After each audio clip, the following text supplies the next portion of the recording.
कहानी शुरू होती है खामोशी से भरे एक लम्हे से। एक दरवाजा, एक भीगा हुआ चेहरा। अली बारिश में भीगा हुआ, हाथ में एक पुराना मुड़ा हुआ माफी का खत लिए आयशा के दर पर खामोशी से खड़ा है। दूसरी तरफ कमरे की तन्हाई में आयशा एक पुरानी तस्वीरों का एल्बम खोलती है। हर तस्वीर जैसे कोई आवाज बनकर दिल में गूंजती हो। फिर वही पुराना पार्क जहाँ कभी वादे किए गए थे अब खामोश है और जमीन पर जर्द पत्ते बिखरे हैं, जैसे वक्त थम गया हो।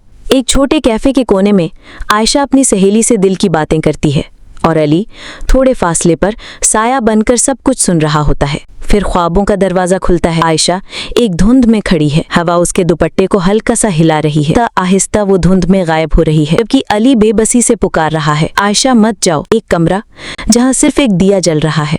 आयशा हाथ में एक पुराना खत लिए उसे आहिस्ता से जलने के लिए रख देती है। उसके आंसू रोशनी में चमकते हैं। एक खामोश रुखसती, शायद रिहाई या फिर शायद कबूलियत। मस्जिद की रोशनी में अली खामोशी से दुआ मांग रहा है। दिल की हर बात सजदे में छुपी है। उसकी आंखों में सिर्फ एक सवाल है, क्या दुआ कबूल होगी?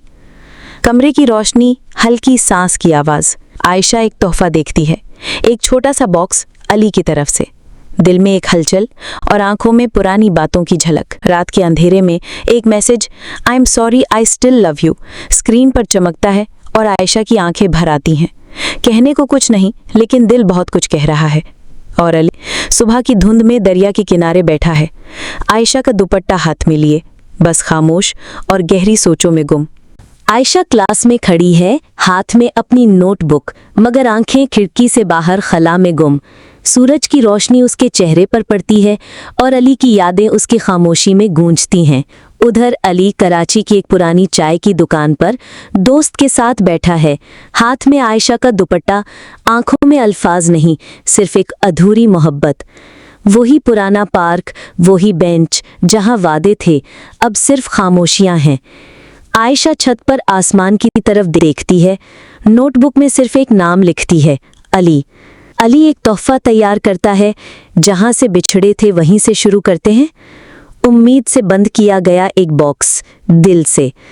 आयशा अपने वालिदैन के साथ खामोशी में उलझी, सवालों में घिरी। आंखें बोल रही हैं, ज़बान खामोश है। तुलुए आफताब में वही पुराना पार्क, अली हाथ में एक छोटा सा डब्बा लिए और आयशा खामोश कदमों से करीब आती है। ना कोई लफ्ज, ना वादा, बस एक लम्स, एक मुस्कुराहट और शायद एक नया आगाज।